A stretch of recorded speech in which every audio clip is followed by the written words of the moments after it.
Thanks, Conrad. And that was such a gracious introduction. And I'm so honored and grateful to be a part of this conversation. And I'm grateful to you and everyone who's put the work into this conference to advance this discussion of real abstraction, because in my view, it is fundamental to the ideological front of the worldwide class struggle that we are in the midst of, especially as we see the planetary inferno, no longer a metaphor, unfolding right before our eyes. So the question for me always is, what is the anti-imperialist and proletarian standpoint for planetary justice that goes beyond the imperial conceit of man and nature? And I'll be talking quite a bit about this today, but I wanted to sound my gratitude for that. I'll share just a few slides here and there that I think might be helpful, and let's make sure we give you the images and not the.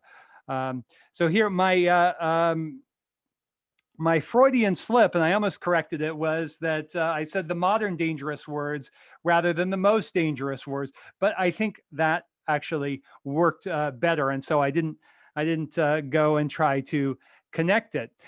So here, as we think about the world around us and planetary politics, I want to take us back to this, which is the iconic 1968 Earthrise photograph. And you can keep this in mind. I might flip back to that here and there, but I wanted to just get that set in your mind. It adorns the cover famously of the Whole Earth catalog from 1968, advanced by I'm trying to do too many things and find my text here. Here we go. Published by Stuart Brand, who was not coincidentally a student of Paul, author of the famous The Population Bomb from 1968, which is indeed part of this story. But I want to begin with a great observation from Raymond Williams, the novelist and social theorist, who once opined that nature is, in his words, perhaps the most complex word in the language. And as he points out, it emerges in its modern sense at the same time as words like society, European, civilization, right in the years 1550 and 1700, which was also the moment of capitalism's great productivist turn, its response to the great climate crisis of that era, in part driven by the ecocidal and genocidal disaster of the invasions of the New World after 1492. I want to ask, is nature not only the most complex word, but perhaps also the most dangerous? I would say that few ideas in modern thought fuse the dystopian and utopian more starkly than nature in the uppercase. So, nature N. Nature, in this sense, is an aphrodisiac, a hope, a dream. It is also a waking nightmare. It is an instrument of imperial domination, a midwife to endless accumulation and the cheapening of planetary life.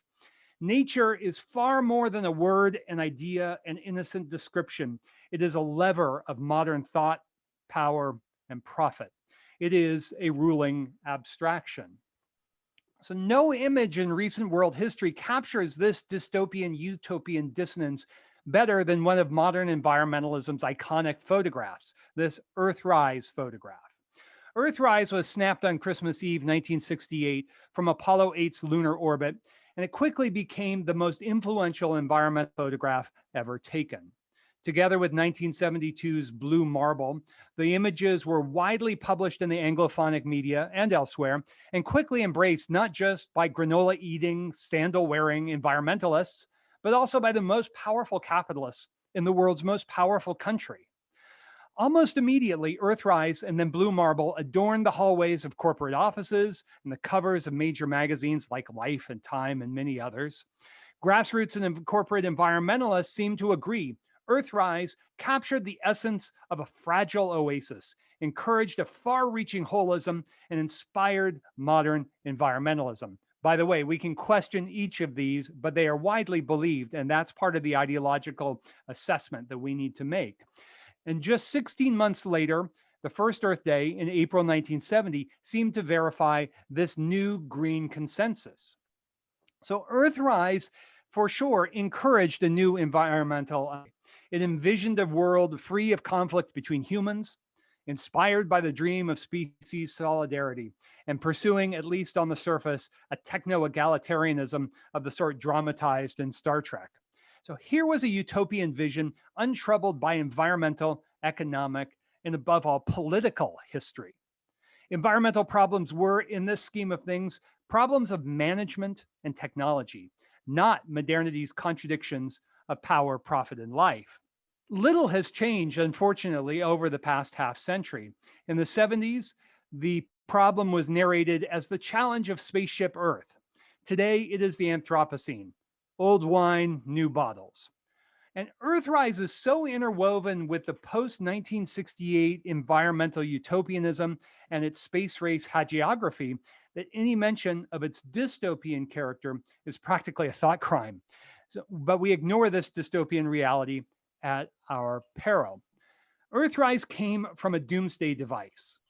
That's not a metaphor. American imperial strategy from Truman to Reagan and indeed beyond prioritized first strike nuclear capacity. The space program was fundamental to that. Like the age of discovery centuries before, space exploration was militarized at its birth. By the early 1950s, former Nazi Werner von Braun, now working for the Americans upon the defeat of his employer, conceptualized an orbital space station equipped with nukes. If you've ever seen the movie 2001, that is an homage to Werner von Braun's illustrations and conceptualizations. So, celebrated as a triumph of the human spirit, the space program was practically developed as the extraplanetary infrastructure of American nuclear hegemony. Textbooks frame the American the Soviet launching of Sputnik in 1957 as a fear of falling behind in math, science, and engineering. But the reality was somewhat darker. Sputnik was part of a mad rush to develop nuclear weapons parity with the United States, which had committed itself to first strike capacities. Just 2 months earlier, in August 1957, the Soviets had successfully tested the first ICBM, the R-7, which would propel Sputnik into orbit. That same year, the US was testing ICBM, the Atlas rockets. Both missiles would carry the first humans into space, starting with Yuri Gagarin in 1961. That those rockets were first developed with slave labor under the Nazi V-2 program strikes me as something more than a metaphorical footnote to the story. Both the V-2 and later the Saturn V rockets, the ones that would carry the American astronauts to the moon, were developed under von Braun's leadership. The technospace fantasy was fundamental to American and indeed global culture in this moment. It was framed in terms of manifest destiny, which was America's civilizing project that tamed the wilderness and Americanized its inhabitants, both from arguably the most influential American historian, Frederick Jackson Turner. John F. Kennedy's famous moon speech in 62 put it clearly. The American conquest of space would mobilize, in his words, the best of all mankind. The space race as missile race was easy to miss then as now. But the visual production of the Earth as planetary nature, part of the production of this ruling abstraction appropriate to neoliberal times, this production of the Earth as planetary nature as a place of wholeness and potential harmony masked an imperial project that threatened Armageddon, again, then as now. So no wonder it's often easier to imagine the end of the world than the end of capitalism. So, of course, Earthrise did not invent nature in 1968, and in fact had relatively little to do with the emergence of what we call environmentalism, but it was fundamental to the emergence of a new environmental imaginary. So here, nature, with again with a deliberate uppercase, should not be confused with the web of life, all-encompassing, breathtakingly diverse. Capitalism is unique, transforming a distinction between humans and the rest of nature, a distinction, into a dualism, a hard and fast intellectual and indeed geocultural divide translated into profit-driven policies of socio-ecological change.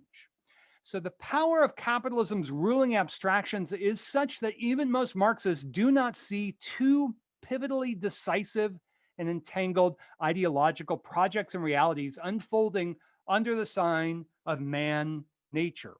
again in the uppercase. So one of these is that man and nature cohered through specific successive civilizing projects from the Iberians in the 16th and 17th century all the way to Truman's point forward developmentalism, all the way in part to today's sustainability discourse and its neoliberal counterpoint, two sides of the same coin, that this man and nature is not about human beings distinguished from extra-human webs of life. Nature, as Claudia von Verhoeff quips, thing that the bourgeoisie does not want to pay for. Thus, the extremely tight historical connection between bourgeois naturalism, which is what even most Marxists are invoking when they talk about nature, and imperial, racist, and sexist ideology and praxis, ultimately and intimately connected to the class dynamics of super exploitation. So that's a first dynamic. The second ideological reality is even more obscure and hard to really get at. Indeed, I can find no reference to it at all in the vast Marxist and radical literature on capitalism's ecologies. In this, man and nature are not merely ideological claims floating out there in the ether. They're not prefabricated, inherited from another mode of production. Rather, they are emergent and developing basic principles of bourgeois planetary management. In short, man and nature is a management philosophy and praxis. Man and nature, in this sense, constitute an operating system, the software for the imperialist bourgeoisie's structures of planetary management. Even before the Cartesian dualism of thinking and doing, Europe's empires set about organizing a planetary division of labor that was far more than core and periphery, far more than town and country. It was a management philosophy of developing a qualitative material break between intellectual and manual labor. Enter Sohn-Redl. Sohn-Redl's insights onto the development of class society and its organization of mental and manual labor and the abstractions that go with it can, in this regard, be joined to Harry Braverman's famous class struggle theory of management and what he called the separation of conception from execution as an ongoing historical project of management and class war. This is what people talk about the word Fordism. So linking these two moments, that is Sohn-Redl and Braverman's sense of the mental manual division of labor, are the ruling abstractions of the civilizing project, which connect the necessary conditions of systemic reproduction and with the geographical and cultural conditions of firm level profit maximization. So to connect the point of production and the point of world accumulation requires that we deal geoculture and geopolitical power. Now, this post-1968 reinvention of nature that we're encountering with Earthrise marked the epochal maturation of a planetary management praxis that emerged much, much earlier with the transatlantic productivist turn of the long 17th century between 1550 and 1700. So not for nothing, this was precisely the world historical moment long before Malthus that Richard Grove identifies as the origins of Western environmentalism, which is to say, the origins of modern resource management. So in this light, it should come as no surprise that the maturing of the environmental imaginary after 1968 was punctuated by the 1972 publication of The Limits to Growth, one of the most influential environmentalist texts of all time. And its systems dynamic model was developed where? At MIT's Sloan School of Management. It is, in essence, a management model applied on a planetary basis. So just to connect the dots, provisionally for the moment, the ruling abstractions of man and nature did not precede, they didn't come before, but they emerged through the praxis of planetary management that took shape through the genocidal and ecocidal appropriations beginning in 1492, but going through successive waves of development in which man and nature and civilizing projects, these ruling abstractions, are reinvented along a common thread with a specific aim of advancing the rate of profit. So we have these breakpoints, 1550, 1790, 1870, 1945, both all marking moments of development of imperialist projects, of civilizing projects. So, cohering the man nature dualism were precisely those civilizing projects, which all claimed that they offered the universalist possibility for man, in the uppercase, the abstraction, man's full development, and therefore required the effective management of human populations that were variously designated as savage, wild, and irrational. In other words, as natural. Thus, the interlocking trinity of Prometheanism, that is, man over nature, sexism, man over woman, and racism, white over not white, in modern domination, historically fundamental to resolving recurrent crises of cheap nature and the pivotal labor, food, and labor care dialectics. We'll loop back to that towards the end. But so where we are now is here. From 1492 onward, every great era of capitalist development saw the reinvention of nature and man as ruling abstractions, as a set of imperial, managerial, and geocultural claims about who and what would be cheapened in a double register of price, but also devaluation. The valorization of capital and the devaluation of human and extra-human life and labor go hand in hand. So this was always in the interests of sustaining a peculiar civilizational ecology committed to endless accumulation. Nature, dialectically joined to man, becomes this ruling abstraction that is itself an accumulation strategy. So these were the geocultural scaffoldings of modernity's cheap nature strategy, which at every point link this valorization and devaluation. That is, turning webs of life, human webs included, into profit-making opportunities and deploying scientific claims about so-called natural law as the justification for racism, sexism, and imperialism. So this means that when we're thinking about nature and the environmental imaginary after 1968, we have to situate it within a longer, dangerous, and violent history. That these most dangerous words signaled a succession of deadly practices. This master binary first took shape as modernity's guiding ideological project in the 2 centuries after 1492. And what we have seen ever since are a series of Christianizing, civilizing, and then after World War II, developmentalist projects. In these, the intellectual distinction between who and what was natural and who and what was civilized became a geocultural force. So the workings of the mode of production and the mode of legitimation are fundamental to the dynamics of class struggle and capital accumulation. And we see this materially entwined with the long run capitalist remaking of the beer. So here, and I won't go into the nitty gritty of the textual, but we can talk about this, is that I think Son Rettel can be joined very productively with not only the cultural materialism of Gramsci and Williams, which I think is widely appreciated, at least maybe in this circle, but also importantly with feminist Marxism and the Black communist tradition of people like Du Bois, C.L.R. James, Claudia Dixon, emphatically not Black Marxism, which is anti-communist, and to join these threads of class, race, critique ideologically to understand that their taproot is bourgeois naturalism, that is the product of civilizing projects and the creation of an antinomy between man and nature knitted together by the civilizing mission. And so this is fundamental to understanding not only the extraction of surplus value, but also its necessary conditions, necessary unpaid work performed, as Maria Mies once noted, by women, nature, and colonies. So in this light, following Marx, geocultural abstractions, Marx and Engels' ruling ideas, may become material forces fundamental to class exploitation. Of course, for Son Rettel, the circulation of commodities in class society precipitates forms of abstraction in everyday life. And we can take this further. These abstractions both enable and obscure the class dimensions of the division between mental and manual labor. So keep the modern environmental imaginary, including today's, in front of you as we think about this. In this sense, real abstractions are not merely masks to disguise the bloody realities of class society.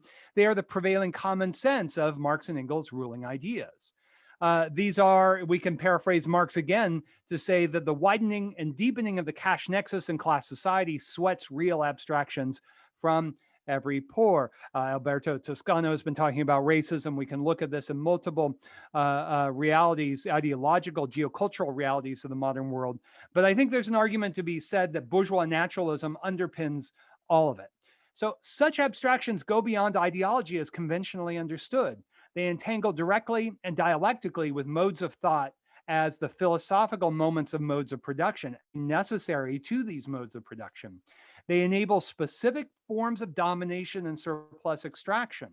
And implicit in this model, I think, is the suggestion that the greater the quantitative advance of circulation, and therefore the greater development of class structures premised upon it, the more likely is the possibility for qualitative revolutions in real abstraction, extending well beyond the domain of circulation.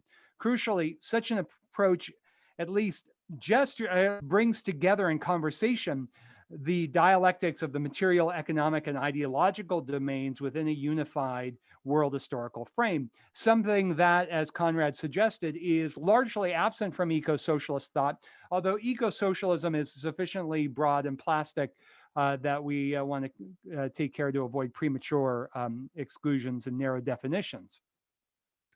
So again, as Conrad suggested, this line of thought has been developing from capitalism and the web of life forward. And my effort was to experiment with real abstraction and taking it beyond the circulation of value. And what I did essentially was to take the critique of commodity fetishism on offer from Son Redl as a way to understand capitalism's civilizational fetishism and the emergence of these projects that create man and nature, the civilizing project, bourgeois universalism that rests upon bourgeois naturalism.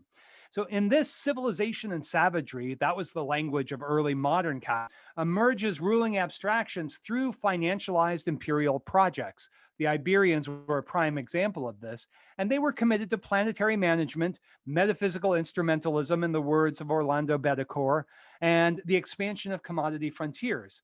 Civilizational fetishism, what people refer to when they say society and nature, that's civilizational fetishism, is, in other words, the historical and logical precondition for the globalization of commodity fetishism. Commodity fetishism, in one sense or another, is a characteristic of all class societies, but not in the globalized, uneven sense we find in capitalism. So this connects to an operative premise, which is a critique, which follows Giovanni Arrighi, Schumpeter, and many others. It's a critique of economism. And basically it says that bourgeoisies are relatively powerless to establish the political conditions of a good business environment, or what I call the conditions of cheap nature. Above all, the four cheaps of labor, food, energy, and raw materials.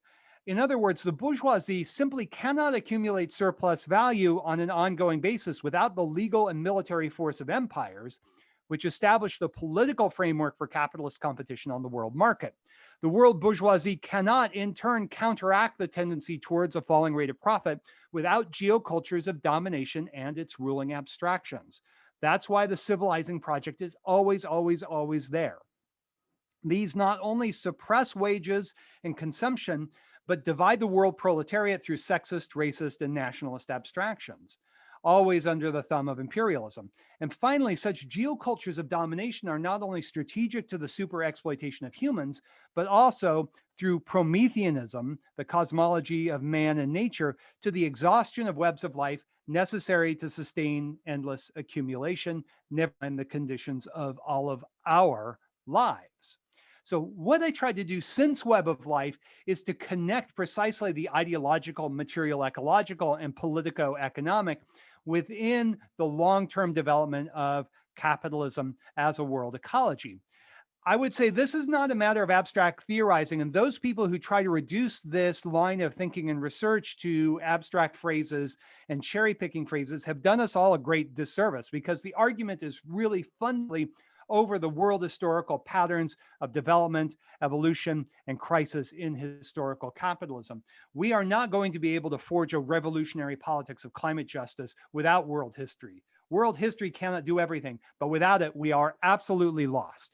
So who and what the imperial bourgeoisie designated as nature and civilization is fundamental to understanding capitalism's drive towards climate crisis today. And above all, it's capital, not anthropogenic, capitalogenic, made by capital. It's capitalogenic trinity, the climate class divide, climate patriarchy, climate apartheid. These are, by the way, not the results of a geophysical rush towards climate change today. These are the causes of that climate change. This pattern of the climate class divide, climate patriarchy, climate apartheid, linking together class and ruling abstraction is an emergent phenomena of the 17th century. And we can get into why that's so, but one part of it is that the invasion of the New World led to the unprecedented genocide of American peoples, which in turn contributed to what the geographers Lewis and Maslin call the Orbis spike, a dramatic decline in carbon dioxide concentrations between 1492 and 1610, which then reinforces other natural climate forcing activities or mechanics in the world at that time to produce a profound climate crisis in this era of capitalist development, which is also why that's the moment of the hot housing of colonial productivist commodity regimes across the Atlantic world.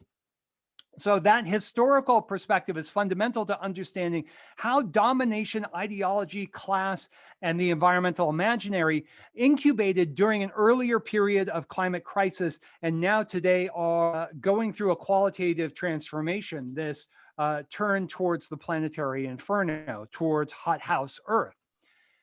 In this light, an eco-socialism that relegates geocultural domination to the status of a secondary contradiction, rather than woven into the fabric of endless accumulation and the endless conquest of the earth, is one that accepts the economic reductionism of bourgeois thought, including vulgar Marxisms, and disarms movements for planetary justice.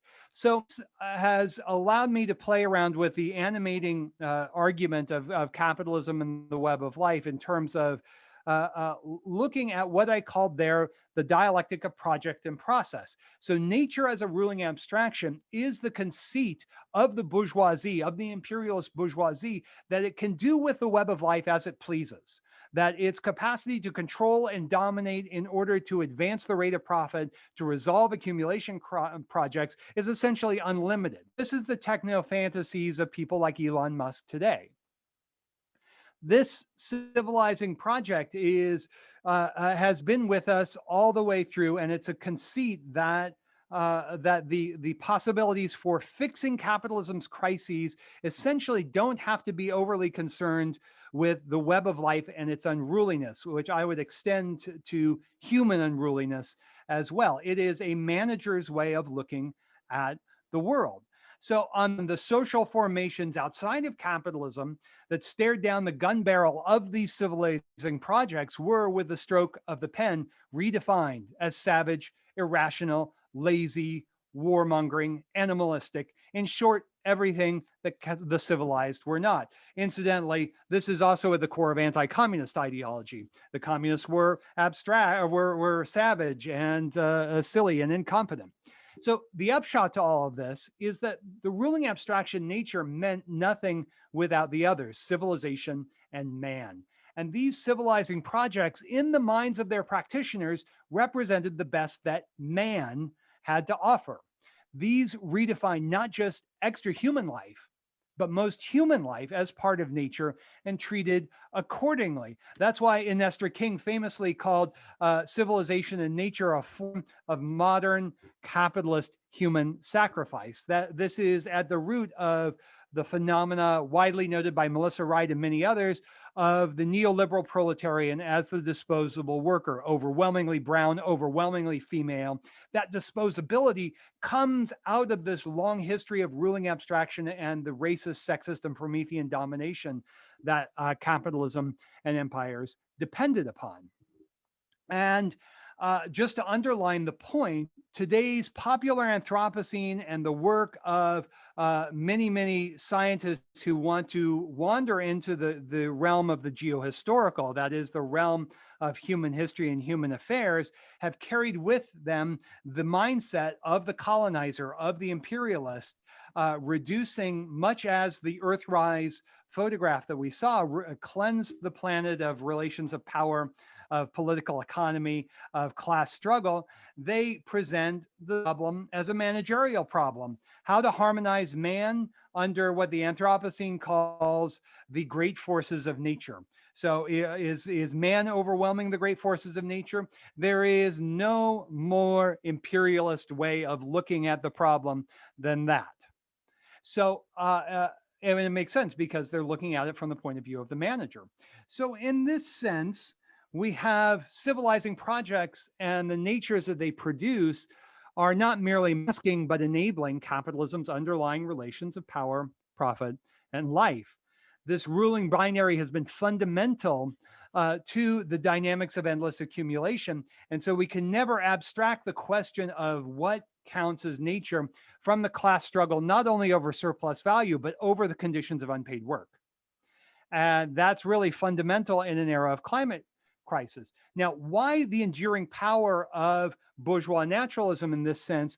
Well, one of them, one partial answer for sure, is the first Malthusian moment of Thomas Malthus himself, who offers his famous theses on population, natural law, and social inequality in 1798, at least for the first time, during the world revolution of the late 18th century. And the era's revolutionary ferment was at that moment seemingly everywhere. The radicalization of the French Revolution, the Haitian Revolution, the proto socialist politics of Spencean radicalism within Britain, the anti colonial revolts of Peru and Ireland. Everywhere, peasants and workers and artisans and others were in revolt, open revolt. And this was really at the core of Malthus's concern.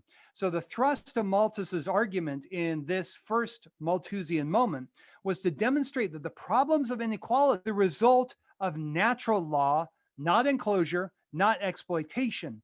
And here we find the genesis of modern environmentalism's third way politics, which is really an anti-politics I'll talk about. It was here that we see an early statement of Margaret Thatcher's neoliberal mantra: there is no alternative.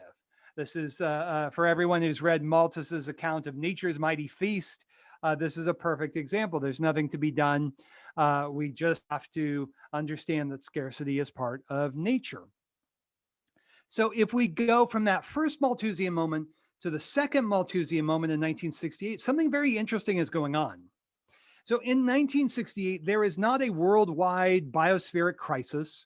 There are environmental problems everywhere, but what else is new? There were environmental problems everywhere in the capitalist world before that. The narrative of the emergence of modern environmentalism turns on these years of 68 and 69. In 68, Paul Ehrlich's The Population Bomb is published by, incidentally, the Sierra Club, one of the big green organizations in the United States, a fiercely anti-environmentalist organization for most of its life. And we need to understand that what was going on in this moment was nothing approaching an ecological crisis as we use that term today. There was no biospheric tipping point in play. There was, however, a worldwide revolution of popular revolt, anti-colonial revolt, strike waves across the advanced capitalist world, and of course, the greatest imperialist, anti-imperialist struggle of the era, the Vietnam War. This is important to situate the emergence of post-1968 environmentalism, what's often called second waveism, as both a response to and a contributor to a new ruling abstraction of the environment as something that needed to be managed. So while environmentalism is often narrated as a non-class social movement, and by the way, I'm not even sure it's a social movement, but we can get to that later. Its emergence didn't have anything to do with a grassroots upswell of opposition. None at all. This was not like a labor movement. It was not like anti-war movements. It was not like the civil rights movements. It was a very, very different kind of dynamic. And what we saw during this era was something that was intimately connected with the long history of man and nature, civilization and savagery. In other words, what was and what was not an environmental problem in this decade after 1968 and was cleaved by a pivotal division in the American working class. This was between, on the one hand, the so-called blue and pink collar workers, the manual workers, the waitresses and factory workers and secretaries and everyone else, and the white collar professionals, sometimes called the professional managerial class, which is useful heuristically, but not a class. But in any case, what we know is professional workers swelled during the post-war boom. Professional workers favored incrementalist and managerial solutions over the messy politics of radical democratization. Big E environmentalism after 1968 emerges as a crucial wedge to basically peel off hyper-educated professional workers from their flirtation with radical politics. And that's very, very crucial because we'll see the evolution, especially of American environmentalism, as a strategic force in the making of neoliberalism over successive decades. But in any event, what happened in this era was, following Paul Ehrlich, a redefinition of environmental problems as one of too many people. What kind of people? Well, brown, working class, poor people around the world. So the nature emerged as a political category, anti-political category, to save the web of life from workers who were, in the view of the environmental imaginary, just as guilty as capitalists in producing the environmental crisis, which, as I've just made clear, didn't exist. Americans who suffered from the deadly political ecology of class exploitation, well, in this new environmental imaginary, they were shit out of luck. So excluded from this new environmentalist agenda, this is the violence, the danger of this real abstraction, ruling abstraction of nature. Excluded from the new environmentalist agenda were problems that devastated the industrial working class in the 1970s and 80s. This was Louisiana's notorious Cancer Alley, black lung disease by miners, the poisoning of farm workers, about a decade later, dramatized by Lois Gibbs at Love Canal in upstate New York. The movement, the anti-movement, led by working class women like Lois Gibbs. These were boxed out of environmentalism.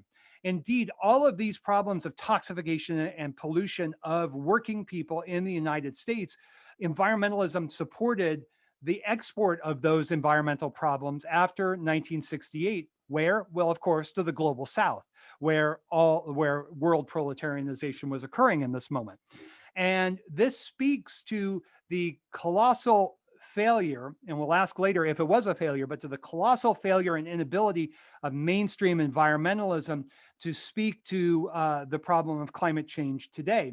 And it was built out in a series of successive accommodations with American imperialism, culminating in American environmentalism's sabotage of labor's opposition to the North American Free Trade Agreement in the early and mid 90s, where the Big Green Movement enabled the socio-ecological hellscape that followed NAFTA's approval in 1994. So this is no mere philosophical quibble.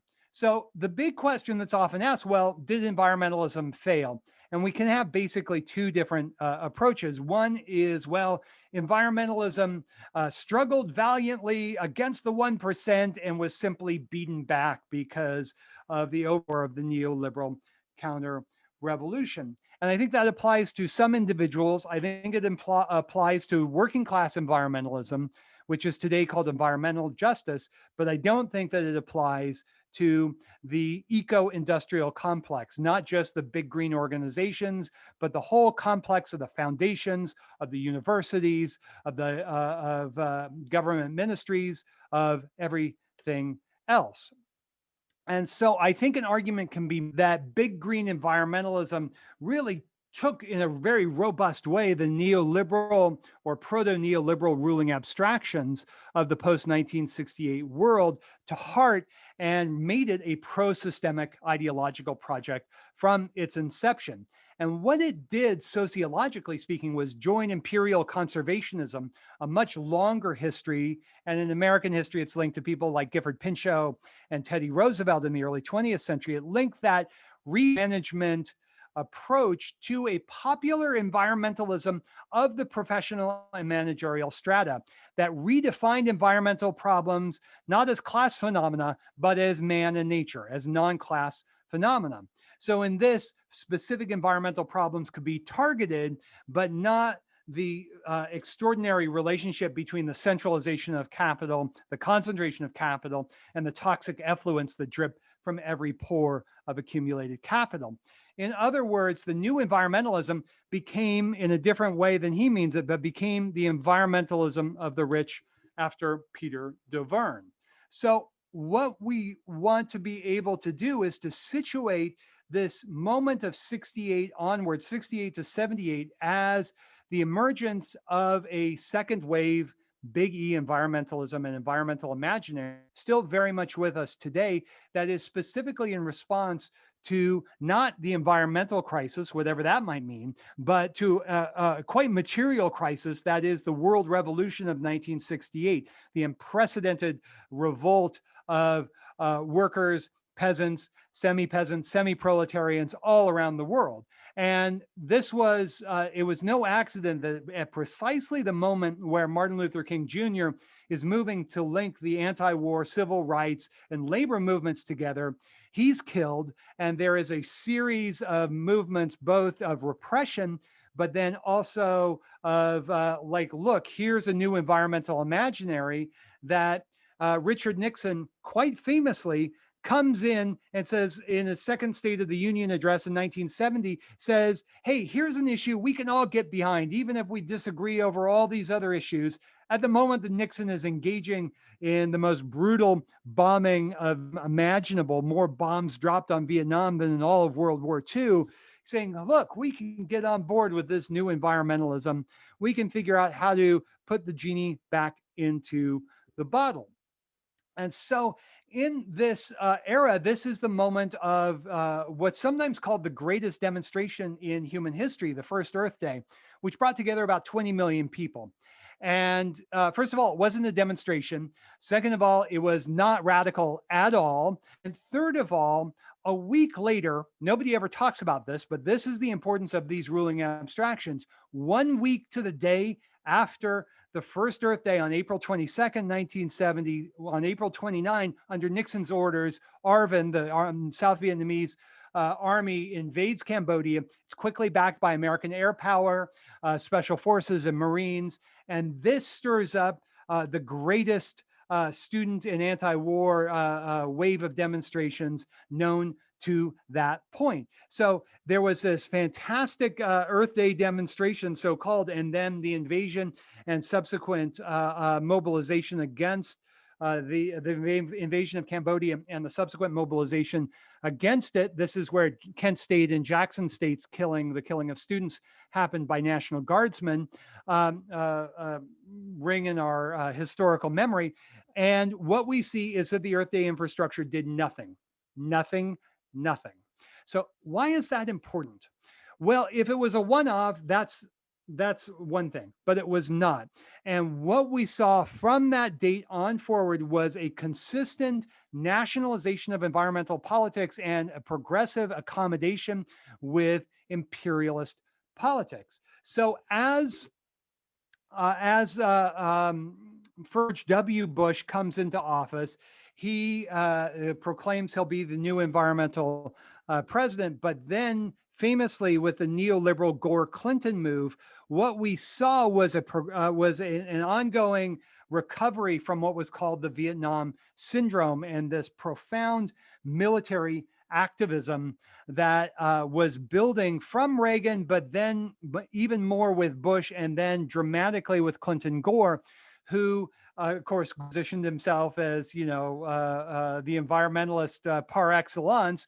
Gore had already by 1984 moved to the right of the Democratic Party on the question of Vietnam. He said, no, in Vietnam, they wanted to be free and we should have supported them. I'm sorry that I opposed the war. And then consistently moved to the right of Bush. In fact, Clinton and Gore both positioned themselves to the right of Bush on military adventurism in the 92 campaign and onward. So we have these two moments, the Clintonian free trade agreement and then Clintonian military activism, the expansion of NATO, military intervention in the Balkans, et cetera, that environmentalists are completely unable to deal with because they've made their bed, if you will, with the foundations, with the bourgeoisie proper. That's not a metaphor. I'm not just sort of casting aspersions.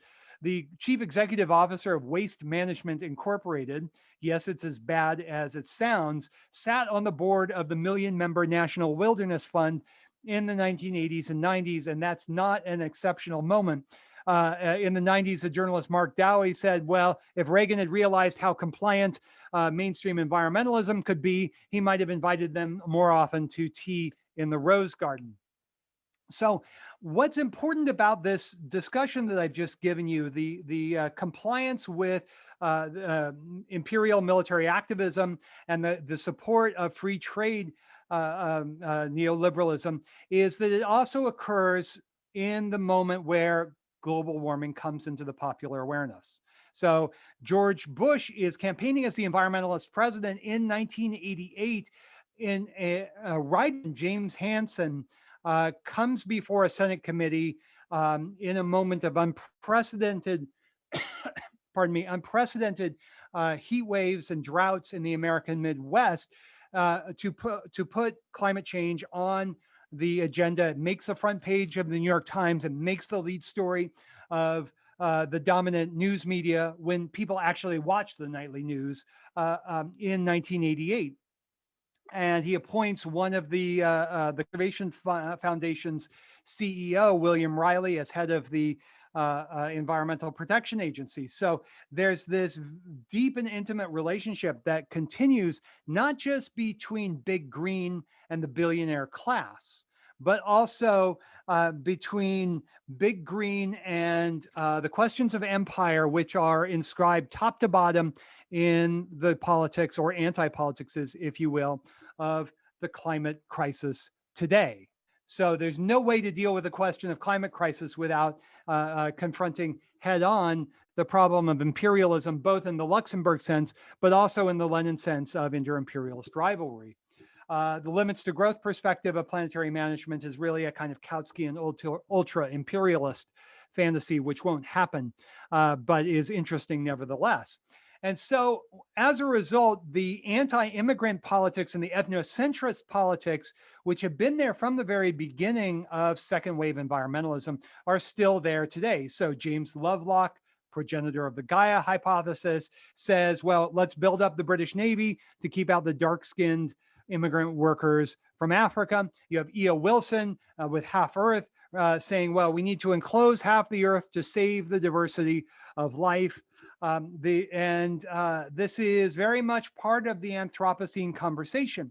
And by the way, you can all do your little homework if you're curious about this, but it's interesting to note that we have now been living with the Anthropocene discourse for 20 years, and I have searched in vain for any reference to America's forever wars, which overlap precisely with the Anthropocene. The Anthropocene discourse refuses to deal with the greatest threats to human and extra-human well-being on the planet, which is the military complex and the forever wars of the United States. There's more to it than that, but that's not a footnote to this story. So we have seen a wildly escalating set of climate violence, imperialist violence since this era, which the dominant environmental imaginary is not able to deal with.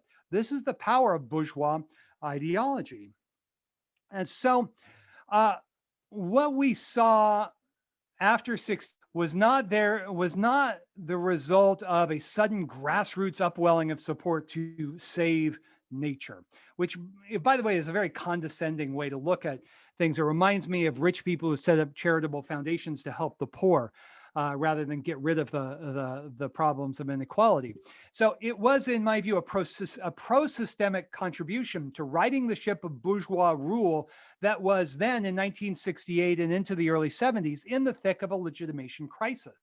So the new environmentalism took elements of the old, of preservationism and resource management, and combined it with a kind of longstanding and combined that kind of longstanding elitism with a new anti-politics, a very pro-neoliberal, consumer sovereign, localist, individualist anti-politics of everyday life that very much resonated with professional workers in what you can call in the United States context, the back to brunch crowd. Like, well, now that Biden is back, we can all go back to brunch because Trump was a fascist and horrible.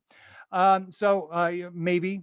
And so what was in earlier eras an imperial paradigm of science, mapping, and management after 68 became a paradigm of everyday life for, the top 20% or so of the working class in countries across the global north. But while the explicit racism and imperial arrogance of the older systems of environmental management were sort of covered up, they're there under the surface, they were covered up, they were recast through an anti-politics of green consumption, of sustainable development, of eco-efficiency, and a new common sense of neoliberal rule. And environmentalism in this way across the global north offered a means of quieting the so-called new class, this emergent ballooning segment of the working class, the white collar working class across the 1970s. And it basically said that what the imaginary told us was that it didn't matter that the what was being proposed fit into the modes of thought that had created the crisis and were deepening the planetary crisis, the real abstractions, the core sort of ways of thinking. There was a lot of ink spilled and a lot of breath exerted talking about something called holism, but on closer inspection, well, all that holism meant was that we were going to deal with man and nature in the same frame. And that was going to occlude the class struggles that have brought us to the brink of hothouse Earth. So if we wonder why environmentalism done anything to slow capitalism's rush to the planetary inferno, the answer is simple. It's because it was never supposed to do anything. Its accommodation to big capital and big empire was congenital.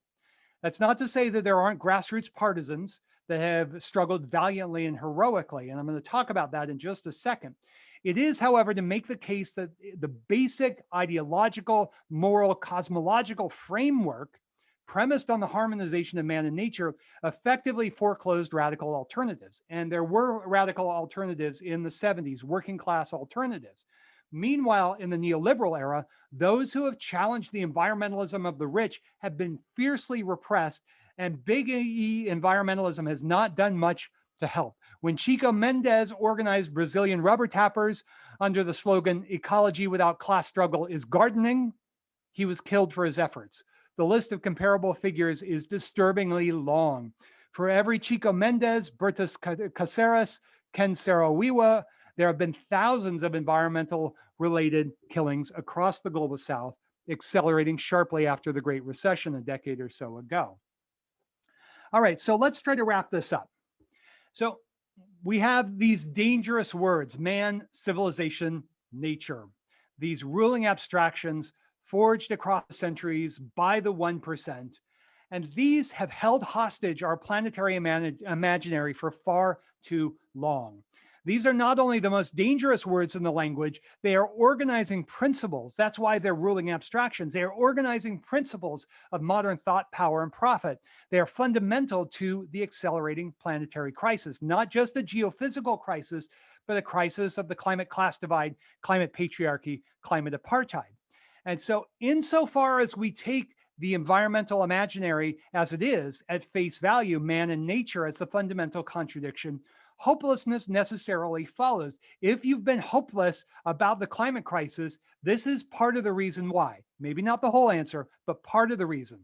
Capitalist power, capitalist history drops from the frame. In this light, the popular Anthropocene becomes the environmentalist variant of neoliberal dogma. There is no alternative.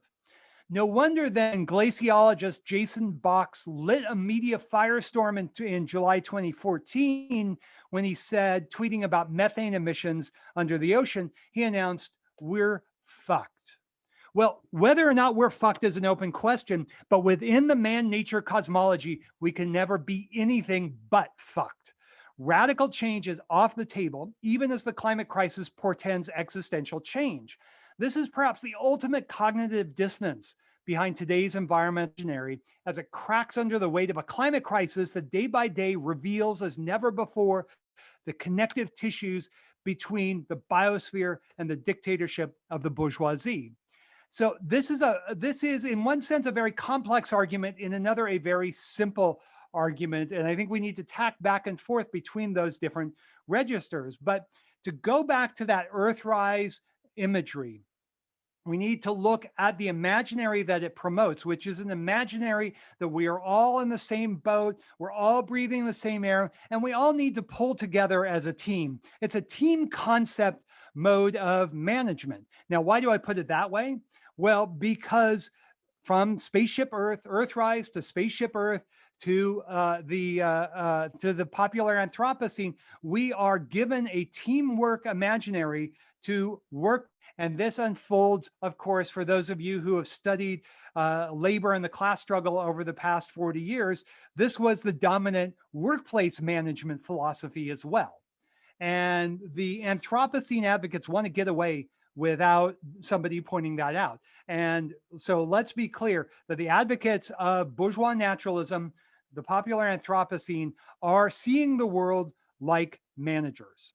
So what if we recognize the history of capitalism in different? What if modernity is a history of putting extra human natures to work as cheaply as possible? And this speaks crucially to the core of the world ecology conversation. That's a conversation that views capitalism as a way of organizing webs of life, including the relations of class, capital, empire, geocultural dominations, and it really sort of takes a critical approach and reinvents the romantic environmentalist critique, which says, I think, that modernity destroys pre-modern traditions of respect and reverence for webs of life. But that doesn't get us very far, because romanticism will not suffice. It's an unduly partial critique because it doesn't ground itself not only in the proletarianization of human life, that is putting human lives and human natures to work as cheaply as possible, but also the creation of a bioteria, that is of putting extra human lives to work as cheaply as possible, and then looking at the possibilities for revolt and revolution through that imminent critique. So in other words, what I want to say is that Prometheanism, like racism and sexism, is a logic not only of endless accumulation, but it is also a logic of geocultural devaluation and disrespect. In other words, nature is modernity's N-word for the web of life. And we want to let that sink in, because what the environmental imaginary has told us is that we need to go save nature. No, that's not what we need to do. What we need to do is to look at the conditions of possibility for regenerating and renewing humans in the web of life, and to discover and excavate the imminent contradictions of capitalist development as an ecology, as a world ecology of power, profit, and life. And to bring the questions of domination and exploitation, of the accumulation of capital and the geocultural dominations of racism, sexism, Prometheanism, developmentalism together. We need to take seriously Marx when he is critiquing the labor theory of value. You remember that, right? In the critique of the Gotha program, he says, no, wealth is not only created by labor, it's also created by the rest of nature. And oh, by the way, labor is itself a specifically harnessed natural force. And what that does is it gets us out of a kind of theism, planetary manager way of understanding socialism. It moves the relationship of revolutionary socialist politics from seeing the web of life as something to be managed to seeing the web of life as a bioteriot in which there is a comradely relation of struggle and solidarity. That's really crucial, because what we are looking at today, and this is where I'll close, you've all been extremely patient with me, is that we need to understand that the proletariat is only one part of the planetary proletariat that depends on the sources and delivery of socially necessary unpaid work. Remember that Maria Mies phrase that if you see me talk before, you've probably heard me repeat it, but it is the unpaid work of women, nature, and colonies. So what that tells us is that for every proletariat, there is a femitariat that shoulders the burdens of exploitation and domination in paid work and unpaid work at the same time. This is the problem of the second shift. And for the problem of the web of life, it is a process of pushing the web of life beyond its capacity to renew and regenerate itself. And lest you think I'm being an environmental romantic when I say that, basically my model, and if you like, go and look at Web of Life and how I do this, my model is Marx on the working day. So when we talk about the limits to growth, a phrase I hate, or natural limits, we need to look not at the Malthusian way, but at the Marx working day class struggle way. And so this is really, really crucial if we want to move beyond a revolutionary socialist project that does more than say, well, here's nature and it needs to be loved and cared and sustained. There's a nature that's fundamental to work and that should not be regarded as negative, that human work can indeed be a condition of liberation, emancipation, and the full flowering of human possibilities. That is, of course, the communist horizon. So if we want to pursue a revolutionary politics of planetary justice, we need to link the labor question, the biosphere question, the question of reproductive justice together. We need to look at how the global biotariat, femitariat, and proletariat fit together. So I would say, just to close, environmentalists and Marxists alike have underestimated the biotariat's contribution to the revolutionary destabilization of capitalism. And I can talk about this in very material, specific, empirical terms about what's unfolding today, if you like. But my point here in this talk is to say that the reason why both socialists and environmentalists have missed the biotariat's revolt is because they are still very much in a civilization and savagery, man and nature framework. And what we want to remember is that revolutionary breaks often come dramatically and without notice. And we want to have a sense of the kinds of possibilities of planetary solidarity before us. How do we build an authentically biotarian socialism against the biospheric dictatorship of capital? And some of you might be uncomfortable because there are some things that I'm saying that resemble a romanticism. I don't think they are romantic. I think they're very concrete. And I think at the core of this is understanding that we are all living in what I call in Web of Life, the oikos, the creative, generative, and multi-layered pulse of life making. And I think that that sensibility asks us to re-examine human solidarity, proletarian solidarity, with and within the web of life. Now, can we do so in ways that challenge the Promethean dom of life and explore the possibilities for multi-species liberation? Well, all I can do is to close with this. After Thomas Munzer, whom Marx was very fond of quoting, the creatures too should become free. Thank you very, very much. Thank you, Jason. As we've said before here, there's always, Paul points this out, there's always a momentary awkwardness after these discussions because we can't clap. I'm sure in time we'll get used to this, right? Provided it would seem the inevitability of future viral crises in our ecological situation. In any case, thank you very much for the talk, Jason. Wonderfully enriching and as expansive as usual. Right now I'd like to, give the mic, so to speak, mics, plural, to the floor. If anyone has any questions for Jason, feel free also to write your questions in the chat and indicate if you'd like me to read them. You can raise your hand. If you're not a panelist, we'll promote you to being a panelist. So if anyone has any questions for Jason.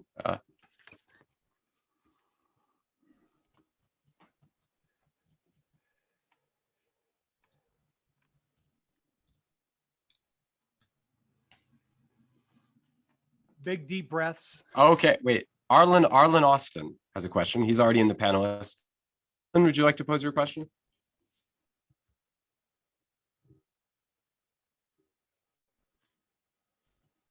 Arlen, are you there? Thank you. I'm sorry. I still forget to unmute myself. This is terrible. still happening for me. I just wanted to start off what I'm sure will be a whole series of questions, from such a generative talk. Um, and I'm asking my question in a kind of selfish fashion, because, and hopefully not too trivial, but I'm in a media studies program, right? And in particular, the history that you define of 60s environmentalism, being very much in cooperation with a certain kind of American imperialism, I think is very useful from a media studies perspective, right? If you think about the Sierra Club, Mhm. um, you of course Garrett Hardin was the champion of the famous white enemy of the commons, right?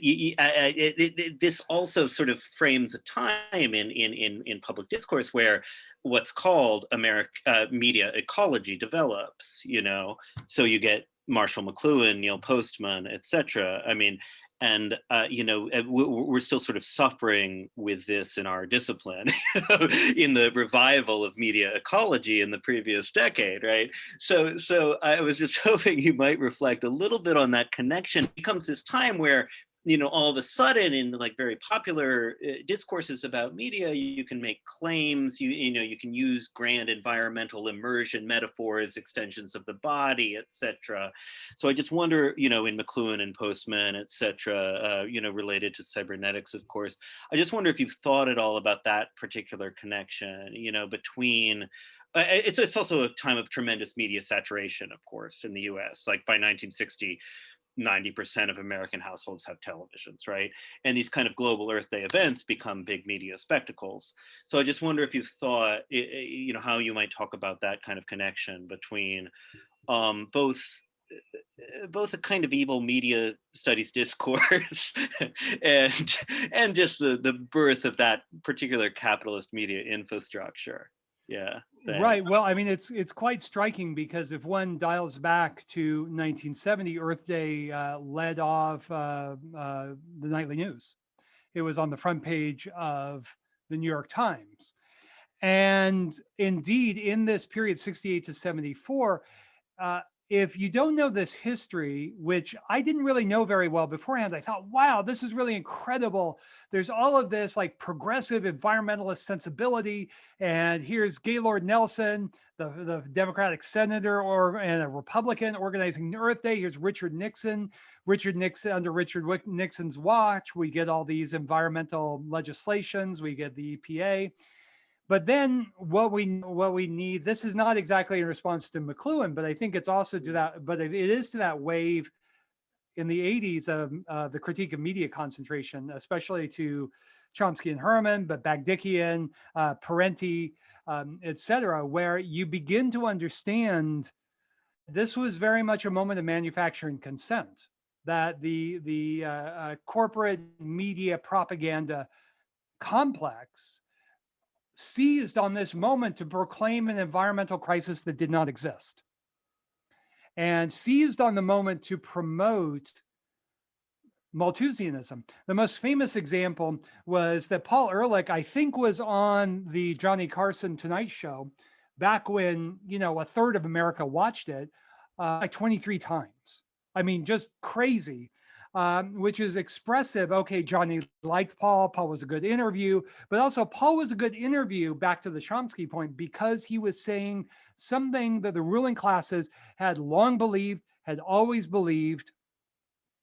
Indeed, in the year 1973, there were bills under consideration by 14 state legislatures that would have required women on welfare to receive welfare payments to be sterilized.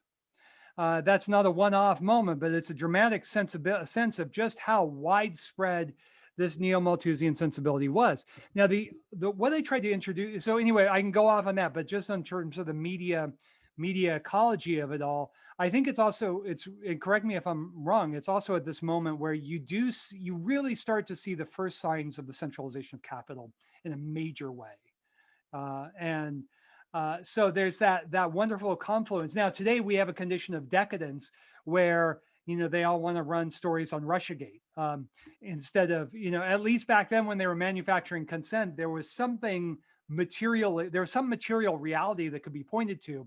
around environmental problems. Okay, thank you. Now I see that there is a question here, and the person, it's Satirtha Roy, and he says he's not able to switch on his microphone, so I'm going to read out the question. Okay. To engage in a revolutionary process of planetary justice, must we achieve a state of harmonious deep ecology, where the problems regarding bourgeois environmentalism or naturalism be addressed first? How may we go beyond dualistic ideas of nature man, animal man, and nature technology to achieve a post-humanistic, non-anthropocentric state of thinking where all dualisms are abolished? Well, to get there, we need a dialectical and historical materialism in the web of life. And so people relate to this label, deep ecology, in different ways. So what I'm going to say does not apply to you or necessarily apply to you. I don't, but I want to say that deep ecology is very close to ecofascism. Deep ecology much rooted in a Heideggerian dwellingness. That's not an abstract point to make when we see somebody like Bruno Latour in Down to Earth and also Facing Gaia, resurrecting not only James Lovelock, the racist, anti-immigrant, eco-fascist, but also calling, as he does, as Latour does at the end of Down to Earth, for a defense of the European homeland. I'm not kidding. That's exactly what he says. That's as direct a quote as I can make off the top of my head. So deep ecology has, certainly in the United States, but in other, as a descriptive term, white settler societies, not been a force on the left. And by that I don't mean that they failed to realize their political projects. No, I mean it's anti-working class. The best example of this is Earth First. Now, what's very interesting, and I told this story about Chico Mendes, Ken Saro-Wiwa, when an Earth Firster, Judy Berry, made a labor turn towards working class environmentalism at the end of the 1980s, the FBI bombed her car. And so the ruling class does not fear deep ecology. Deep ecology is, and deep ecology also has unsavory links in the American context to anti-immigrant racist politics. I mean, directly. I mean, this is the founders of Earth First, Abbey Forum. I get these, Edward Abbey. Edward Abbey was the one who made these racist comments in the 80s, and Foreman defended him. But if the question is not about deep ecology to the letter, or deep ecology as a kind of anti-politics politics, but if the question is more about what are the revolutionary politics to realize oneness in the web of life and planetary multi-species justice, then I would say, no, deep ecology leads us in precisely the wrong way. It leads us to a bourgeois metaphysics, a kind of romantic metaphysics, rather than a proletarian biotarian standpoint of revolutionary practice. Okay, thank you very much. So now we'll be moving on to Jalal Mansour.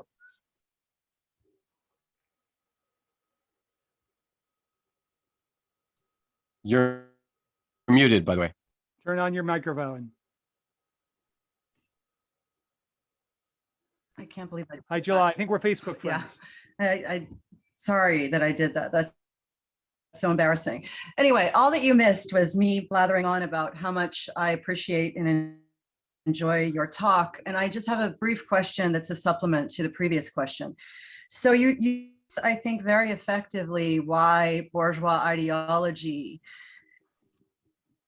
despite the amassing of all this lip service and this kind of iconography of ecology and the necessity of saving all the charismatic animals and planet Earth and so on and so forth, why bourgeois ideology can't ultimately really address the web of life, how it needs to occlude with each breath, with each step it takes toward trying to recognize the quote unquote sort of larger ecology of man and nature.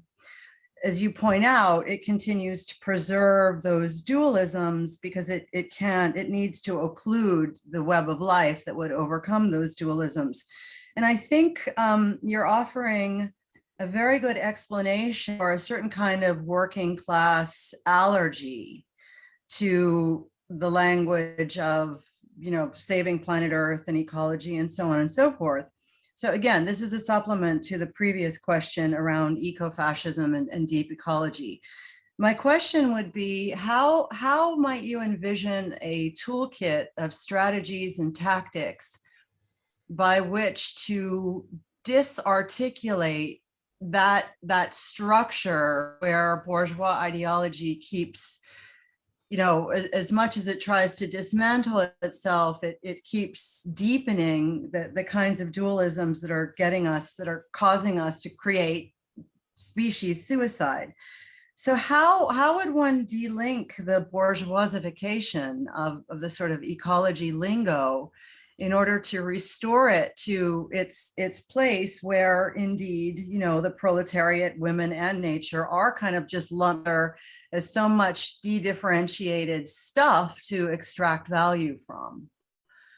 I know that it might be a little unfair because I know it's not like No, actually, I would on a argue campaign, but I would argue that they are that those, although they're a provisional heuristic, they're not a typology and they're not a sort of flattened typology. I don't know if I gave that impression, then I was in error.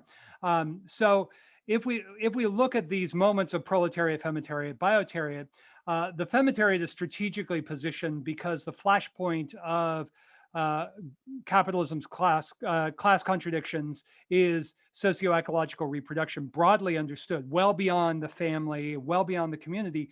The struggle for planetary justice, for climate justice, the climate crisis is a crisis of reproduction.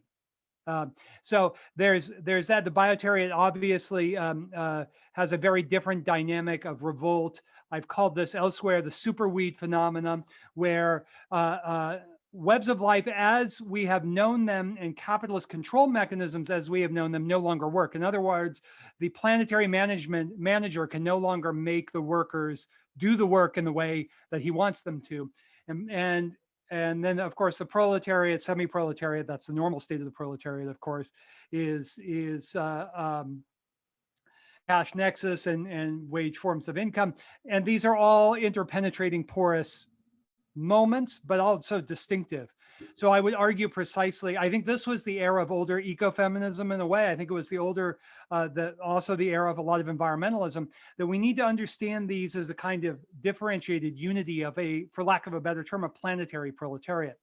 The question where you started is really interesting. Why can't capitalism become this kind of multi-species, post-human entity ideologically that is expressed by those idiots at the Breakthrough Institute, right? Schellenberger and company. And people make comparisons between what they're doing and what I'm doing, which is just crazy because they don't actually look at what I'm doing. But the reason why capitalism can't do that, it can't dissolve the binary, it relates to the last part of your question, is that the pedestal of value and socially necessary labor time is socially necessary unpaid work. And those are obviously distinctive when we look at the femitariat and biotariat. Again, just as provisional heuristics, but I think that there's something there that we can play around with. I'm not bringing those down from the mountainside in these etched tablets saying I found the answer. But I think that there's something that we need there that goes beyond a lot of fragmented accounts of the proletariat, of social reproduction, struggles, of environmental struggles. They're also disconnected, and the environmental concerns of, as you pointed out, are in scholarship, in political ecology, are often anti-worker. So we're also looking at the knowledge, right? We're looking at the World Knowledge Factory and the role of so-called critical intellectuals as well as mainstream ones in reproducing the dynamics of consent. So anyway, you were asking so many different great questions. I'm not sure. No, thank you. No, that did it. Thank you. Okay, so do we have more questions here? Okay, as I don't see anything at the moment, I'm going to, be a little bit indulgent and ask a question myself. I actually wrote down several questions in the course of the presentation, which was very broad, as I mentioned. But one I want to ask is about, So in a way, when we talk about this real abstraction of society and nature, right, what we're talking about is the division, right, between bourgeois and proletariat as being directly involved in a certain sense in the process of exploitation or valorization, and what lies outside it, right? And it's for this reason that a moment ago you were talking about, some kind of relation you're referring to sort of between the femitariat and what you call the biotariat, right? And I think this is really interesting because I guess this is a question I struggled with in the thesis, which Jason more recently was involved in my PhD supervision. It's a question you probably, thank you. It's a question you probably noticed I struggled with. But so you're talking about deep ecology, and I completely accept all your points about the problems with it. But I guess the issue is if we're thinking of sort of a dialectic from, a kind of primitive communism in which there was, speak very generally, sort of animism, like nature was not treated as this unitary thing, to a gradual binarization of society and nature that moves through many phases. I mean, I think Aristotle only juxtaposes physis and techne like one time in his work. So it's not, this is not what we get with capitalism, right? But if we're talking about this, then I think the question becomes, in a way, if we're going to create this binary, I mean, it's very well established that, there's a role to play, I think it's well established in class struggle by people who aren't necessarily employed proletarians, right? So we could talk, Federici, for example, will talk about the forms of resistance available to social reproducers and so forth. But how do we talk about nature in that way, right, as potentially participating in the struggle? I'm sure you've encountered this question before. And of course, if I understand your work, sorry, I don't want to go on forever, but if I understand your work, in a sense, you positively evaluate an aspect of someone like Latour or Jane Bennett, but for you, they don't understand the material processes that are even producing their own work and their own capacity to generate these ideas. They're just going right to ontology, right? So is it possible to think? I mean, if we were to say like, could we say that there are manifest forms of resistance in nature, right, to capitalist appropriation, or do you think that would be going too far in terms of personifying nature, sort of transgressing, maybe sort of the principles of the understanding, or what do you think about that, Jason? Well, I would say the web of life, just to get us out from under man and nature, but certainly there is what I've been calling the revolt of the biotariat, which is an extension of my arguments about in web of life, what I term the superweed effect. And the superweed effect was basically this, that we saw in its specific sense, we saw, especially in GMO soy agriculture, soy is the neoliberal grain, the emergence of weeds. Let's recall that a weed is a plant in the wrong place. There's nothing intrinsic about a weed, but we see the emergence of weeds that withstand the glyphosate, the Roundup Ready regimen. And the response then is a much more toxic cocktail of 2,4-D and other highly carcinogenic herbicides that don't, in fact, restore the crops to the status quo ante. The weeds, so-called, are engaged in a creative, dynamic evolutionary response. And we're seeing that, and then I also highlighted as other elements of this. One of them, I didn't foresee the pandemic. I don't want to say that, but I did foresee the emergence of antibiotic resistance and forms of public health danger that would be fundamentally disruptive to capital accumulation.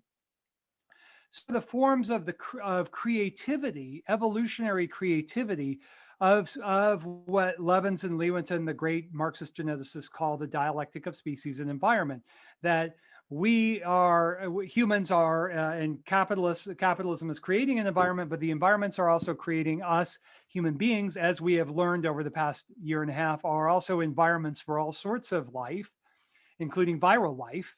So there is indeed an intimate relationship of creative self-activity that confounds the logic of capitalism and my term for this was negative value, in the sense of the negation of value. So negative value emerges when capitalist control as usual no longer works, where that technological and organizational apparatus no longer can discipline the human or extra-human life necessary to reproduce capital.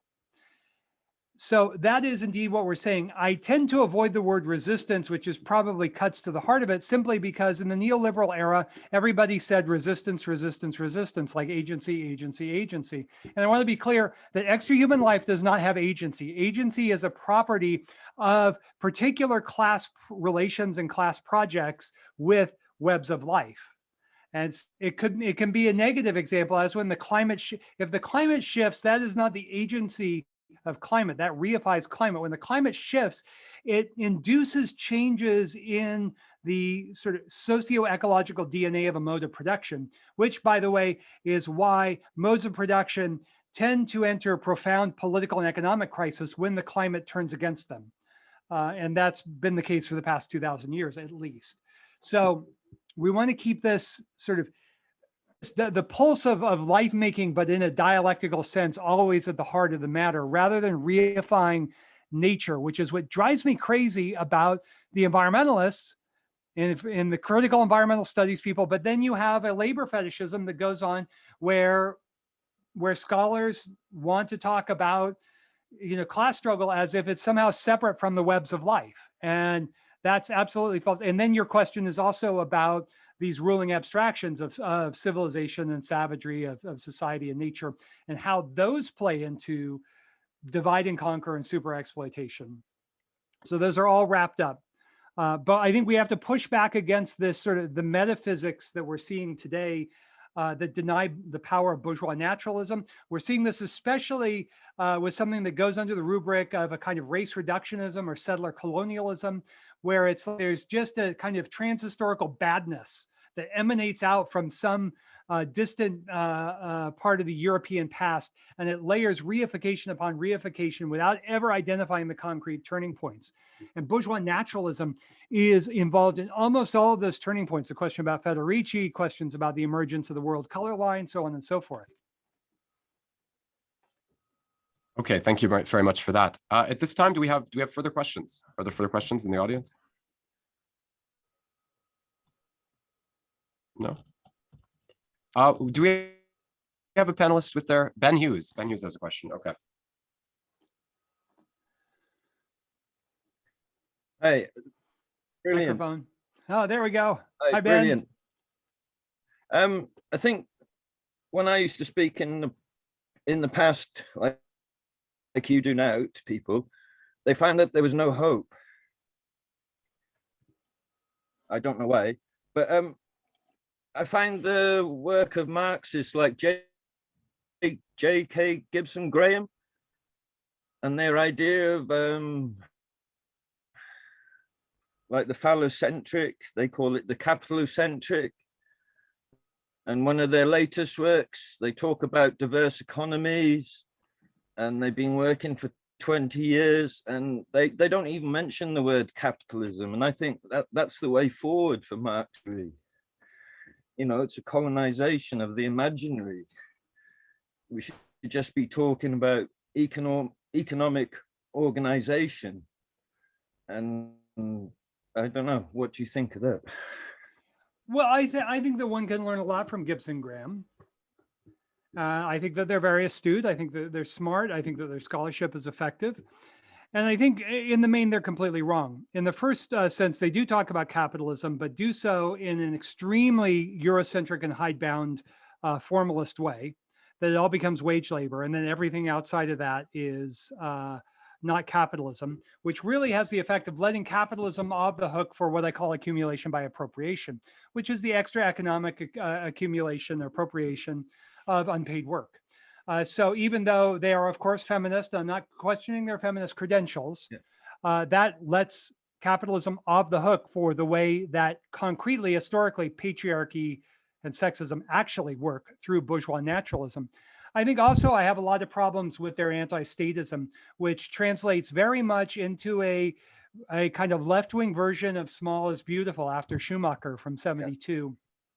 And that's manifestly inappropriate for the era of climate crisis, when every major city on a coastline will have to be moved inland, the sewer and water systems rebuilt, the electrical grids rebuilt, and under whose hegemony, the bourgeoisies or the proletariats? I realize that's a quaint way of saying it. And then finally, let's remember the long history of efforts to do precisely what you indicated. I think in the American context, one of the most famous examples of this was the work of Tom Hayden coming out of Students for a Democratic Society and the Campaign for Economic Democracy in California. And the thing is, everybody knows what you mean when you say economic democracy, socialism, and the bourgeoisie will never let anyone forget it for a moment. And then finally, I have to remind myself of this as well, that socialism is not just about using state power to, say, rebuild the electrical grids in the era of climate change. It's also about the development of worker power. And that's what I find is sorely missing from Gibson Graham. After a century when workers, semi-proletarians, peasants have engaged in a series of some successful, sometimes disastrous experiments in independence, which was always called socialism, but that's what it was. It was independence. They were met with, well, my favorite example is when Peter Arnett, the journalist, reported the U.S. Army major in February 1968 in the Tet Offensive. We had to destroy the village in order to save it. And that's also the story of Earthrise, that American strategy from the beginning was we are going to develop the infrastructure to win a nuclear war against the Soviet Union. And the Soviets knew it. And the Chinese knew it. And everyone knew it. So we have to be brutally honest about what's happened to independent nationalist projects, whether they call themselves socialist or not. Look at Iran today. That what's the response? Well, we're going to try to destroy you. We will destroy you. Khrushchev said we will bury you, but he didn't mean it in the way that the West did. Thank you. Okay. Do we have further questions? Further questions? Okay, so I'm going to ask one more. Since you're touching a little bit here on state formations, I want to ask you a question. And I think it's so important in terms of our global situation now that in these kind of conferences we take the time as well to talk about China, which is quickly becoming such an important nation, and a very complex question for Marxists, obviously. But I want to ask you about, I know in China recently, there's been a lot of headlines because they made very, very relatively bold commitments in terms of climate change. I believe Xi Jinping said that there will be zero emissions by 2060, if I'm not mistaken, and zero increase by 2030. In a sense, obviously, China has an incentive to pursue alternative energy strategies because I think they anticipate that they're not going to be allowed to develop in the same way the West has, right? Because of global pressures surrounding this issue. Nevertheless, these decisions have evinced mixed responses. Obviously, in some sense, it's positive, but some doubt the credibility of them, given China's ongoing status as sort of the global factory. How credible do you think these pledges are? And do you think it's possible that China could play a significant role in leading towards a new sort of global ecological dispensation? Yeah, it's a great question, and I don't have a crystal ball. But that said, I think several things. First of all, even if we take Xi at face value, and even if they do succeed, that will not decarbonize the atmosphere. And it will not be sufficient probably to stop the feedback mechanisms of demethanization, et cetera. So the question really, in my view, is this: what kind of post-capitalist strategy does that represent? And it's worth. Ben said, "Well, people get hopeless. People get hopeless because of bourgeois ideology. Because bourgeois ideology tells us to be hopeless." That's the first thing I would say. If we look at the history of dramatic climate change, very, very minor by the scale of what we're going to see over the next decades, but dramatic climate change from the collapse of the Roman West all the way to the crisis of feudalism, to the crisis of the 17th century, dramatically unfavorable climate changes in more or less the temperate north of the world are profoundly destabilizing to ruling classes. Capitalism really only survives in the 17th century out of that climate crisis because it achieved a climate fix by going to the tropical and subtropical zones of the world and establishing a new productivist dynamic based on silver mining, sugar enslaving, shipbuilding, and other commodity activity across this zone. So it's important to recognize that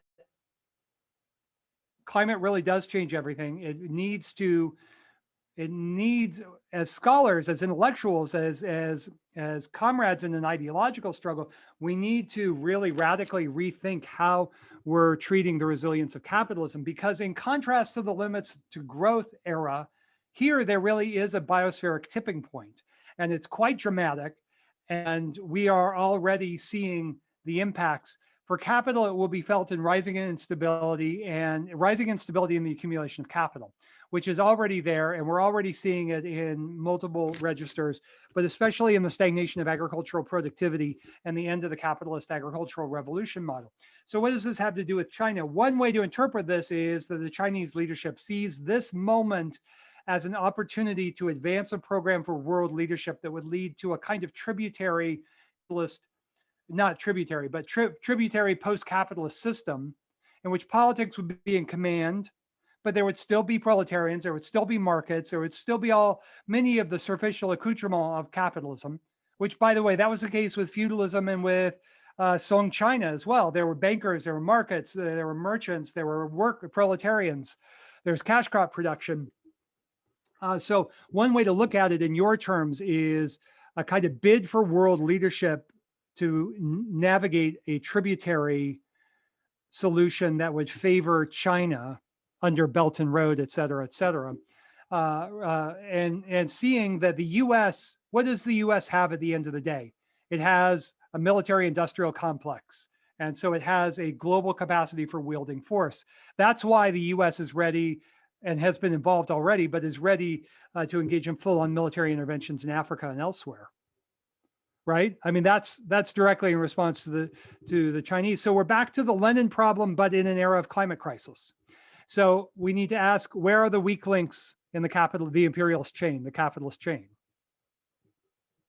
Okay, yeah, and I think it's interesting actually because this relates a bit to Son Rethel, because he talks about the Chinese afforestation projects, right, in the that occurred during the Cultural Revolution, right, and he's sort of, this is pointing to sort of ecological consciousness. But we see that kind of slid off the rails, but hopefully some element of... Well, with the counter-revolution there, and I don't like to use that term lightly, but the Maoist experiment was quite extraordinary.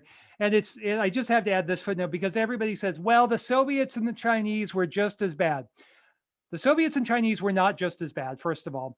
They were never, at the high point in 1972, they were 13% of GDP, and that's only because Soviet oil sold at overinflated prices. Yes, there was a Prometheanism. We all know the stories. Raj and I tell some of them in Seven Cheap Things of let's kill all the birds, that kind of thing, and that causes problems. Okay. But what the Soviets did, say, with the Aral Sea was a tenth of what the Americans and British and other imperialist powers did all across the world, all the time, everywhere, for centuries. And also just point out that the greatest single contribution to the well-being of humans and the rest of life in the 20th century was the destruction of Nazism. Mm-hmm. So yeah, these are thought crimes in even on today's so-called left. Mm-hmm. Yeah. We cannot say anything positive about any independent nationalist project in the 20th century. It's forbidden, especially if they happen to raise the red flag.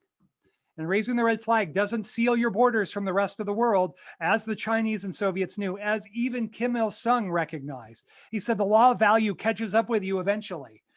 So that's the only time I've quoted Kim Il-sung but he was right. I mean, eventually you're not insulated from the rest of the world.